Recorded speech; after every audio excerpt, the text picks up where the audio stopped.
एक गरीब रेहड़ी वाले को आदेश है कि वो अपना सामान अपने नाम की तख्ती लगाकर ही बेच सकता है। ऐसा इसलिए किया जा रहा है जिससे कावड़िया किसी मुसलमान फल वाले से फल खरीद के ना खा ले या किसी मुसलमान के ढाबे या होटल पर खाना ना खा ले। जब बैठे बिठाए कुछ ना हो करने को तो नफरत का छौंका लगाना बीजेपी की आदत बन चुकी है। लेकिन कुछ सवाल जरूर कौंधते हैं। भगवान ना करे जरूरत पड़ जाए और सामने एक ही डॉक्टर हो और वो मुसलमान हो तो क्या आप इलाज नहीं कराइएगा? जरूरत पड़ जाए और खून से ही जिंदगी बच सकती हो और सामने वाला एकमात्र व्यक्ति मुसलमान हो तो क्या उसका खून नहीं लीजिएगा? अगर इन रेडियो पर बबलू, मुन्ना, गुड्डू लिखा रहेगा तो क्या कीजिएगा? उनसे सामान खरीदिएगा या नहीं खरीदिएगा? असलियत यह है, और ये कितनी बड़ी विडंबना है कि ये उन कावड़ियों के साथ किया जा रहा है जो भगवान शिव पर अर्पित होने वाले जल को चढ़ाने और लेने जा रहे हैं। ये जो धर्म के नए नए स्वयंभू ठेकेदार बने हैं, ये ढोंगी, ये तो ना हमारे धर्म को समझते हैं ना भगवान शिव की विराटता को। क्योंकि मेरे महादेव, मेरे भगवान शिव किसी भी गरीब की पेट पर लात पड़ने से बिल्कुल प्रसन्न नहीं होंगे।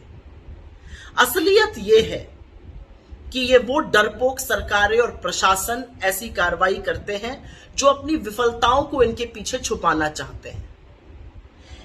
मुसलमान के इकोनॉमिक बॉयकॉट की असलियत को समझिए, उनके बहिष्कार की असलियत को समझिए, उस साजिश को समझिए। क्योंकि ये वही जाहिल हैं जो अयोध्या हारने के बाद सबसे पहले हिंदुओं के बहिष्कार की बात करने लगते हैं। अरे कितनी नफरत फैलाइएगा, कभी तो जोड़ने की बात करिए। इस देश ने इतना बड़ा संदेश दिया, अभी तक कुछ समझ में नहीं आया। चलिए आएगा समझ में, क्योंकि मेरा देश मोहब्बत का देश है, मेरा देश जोड़ने वाला देश है। नफरत का बाजार मत लगाइए, क्योंकि सेब अब्दुल बेचे या अनिल बेचे उससे फर्क नहीं पड़ता है, सेब मीठा होना चाहिए।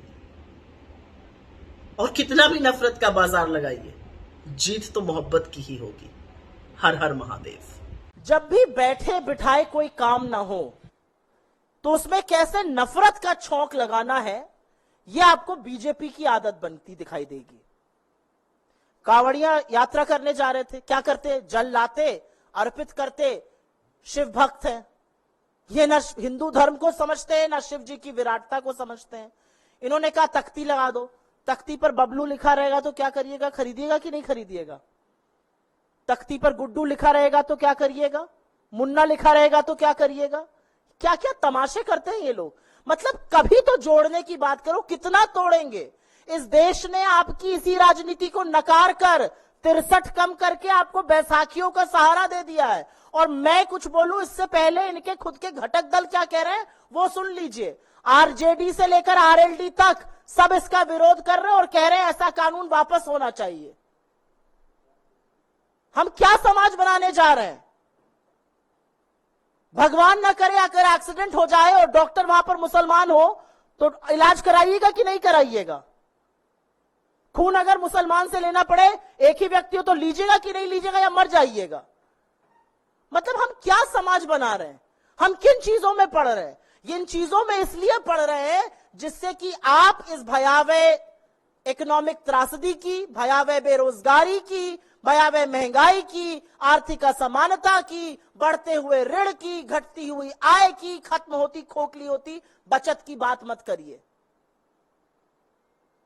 इसी में उलझे रहिए। कौन तख्ती लगा रहा है कौन नहीं लगा रहा है ये मत पूछिए कि मेरे बच्चों का एजुकेशन बजट आपकी हिम्मत कैसे हुई 7% काटने की।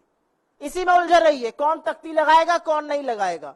अरे सेब अब्दुल बेचे या अनिल बेचे, सेब मीठा होना चाहिए, इसमें कौन सी बड़ी बात है। और मैं एक बात और आपको बता दूं, ये थोड़ी मेरे लिए निजी बात है।